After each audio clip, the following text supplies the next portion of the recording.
What's good, guys? Hope you guys are good. Today I want to share this, right?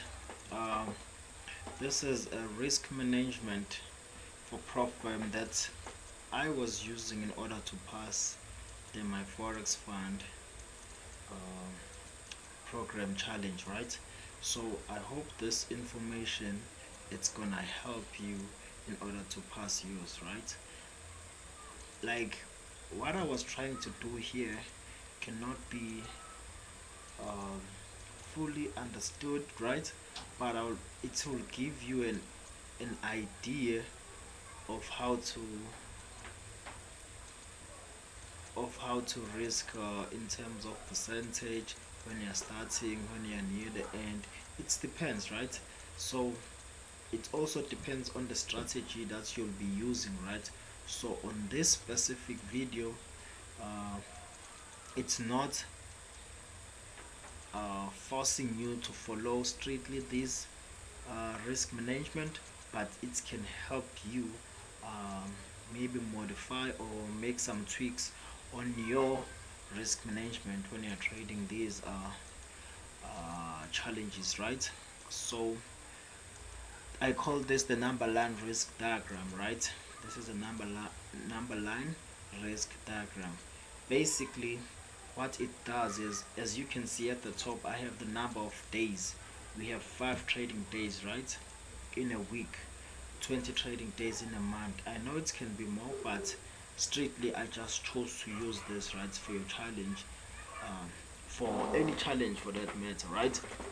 So let's pay attention, right? On the first week, you have 5 days, right, to trade. Whether you place a trade or you don't place a trade, but you have 5 days, right?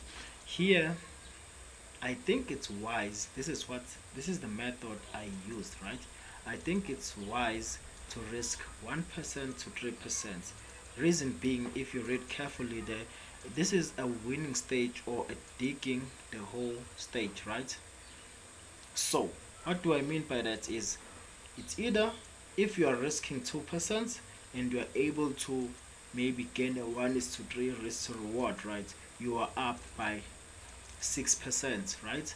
So you are already in a winning, uh, you are already close to winning, right?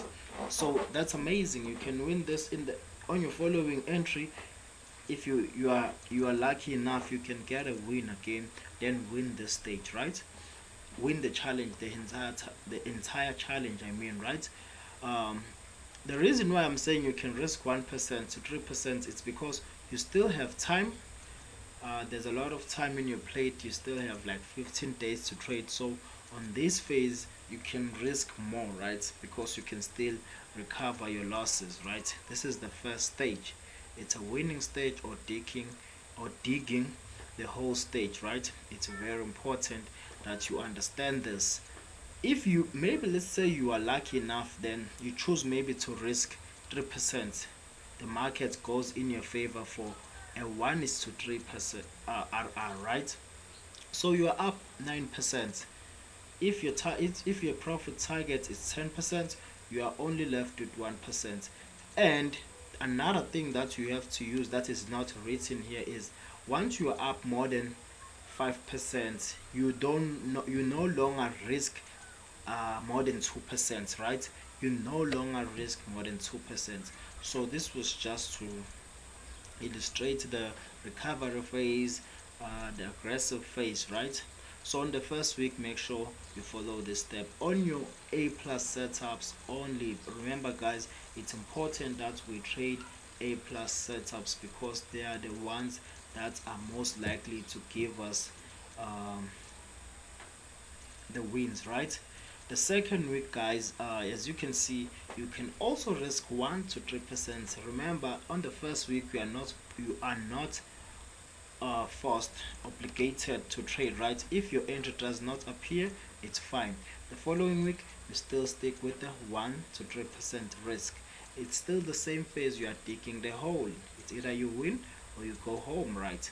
I'm playing you don't go home here, right? Because you still manage your risk. You don't want to lose more than 5%, right? Once you let's say maybe you are more than 5% down. Now this is a very important thing. You no longer want to risk more than 1%, right? You don't want to risk more than 1%. It means you're going to be risking 0.5% because you're on a second week, and if you continue to risk more, you're going to dig more hole, and it's going to be hard to come out of that hole, right? So the second phase, it's almost the same as the first one, right? The third week is recovery stage, or winning stage, or break even stage. The reason why I'm saying recovery, let's say you took some losses on the first and the second week, now you are recovering, right? Or you are winning, right? Let's say you took some wins on the first and the second week, maybe you're up by 4%, 5%. This is where you are supposed to win, right? Then again, if I say break even stage, let's say you were down by 5%, you strive to be at break even. That's your only thing that is driving you, right? That's your drive, to be at break even, not to win the challenge, but to be at break even, so that you can possibly get that free repeat, right? So this is a very important stage, the third week. It's either you make it or you don't. It's either you are on break even or you don't. It's either you we like you are recovering, right? So yeah, somewhere, something like that, guys. So if you were in a loss of more than 5%, recover with 0.5% risk per trade. It's very important. Risk less when you were down by 5%. Risk less, guys, until you are above, maybe let's say until you are up, you are down by 3%, then you can go back to risking 1% in order to get back at break even, or chase that profit target, right? But it's important that once you are below more than 5%, you just recover by 0.5%. If you were at break even or close, risk 1%. Yes, it is allowed. That's what I was explaining. Then on week 4, this is the last week, right? Recovery stage, or winning stage, or break even stage. It's almost the same with the previous one, the third week. Here you fight to win or get a free repeat. Here, guys, you fight to win. If maybe you are up by, let's say, 4%, and it's your last week, it's Wednesday, and you see a potential setup, right? What you need to do is to fight to win. There you risk 3%. You're up by 4%. Remember, you risk 3% on that entry. If it goes in your direction, a 1 is to 1.5, you have already hit the profit target of 8%. If the profit target is 10%, a 1 is to 3, you have already reach your 10% profit target. So it's very important to make sure that this is the winning phase, right? Or the break even. If you were down, right, you are striving to be at break even, right? The risk here may vary depending on your balance, right? It's also going to depend on where you are sitting with your balance, right? Where you are sitting with your balance. If you have uh, you have dug a hole that is like more than, let's say, 8%, here you can be more aggressive, right? You can be more aggressive, because now what you want to do is to be at break even. Remember, right? Is to be at break even, not hitting the target. This is the last week. You can be more aggressive, risking 2%, because if you lose, right? It's already the last week, right?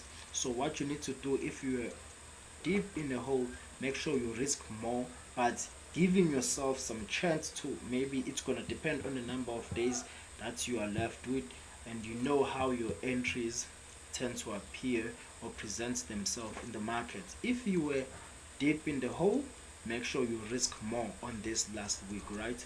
You can Even if you still have like 5% left to risk, you can risk the whole 5% on the entry that you find, maybe on a Wednesday or Thursday, or even on your last day on a Friday, right? You can risk 5%, because if you get a 1:1, you are more than at break even, right? That's even more, right?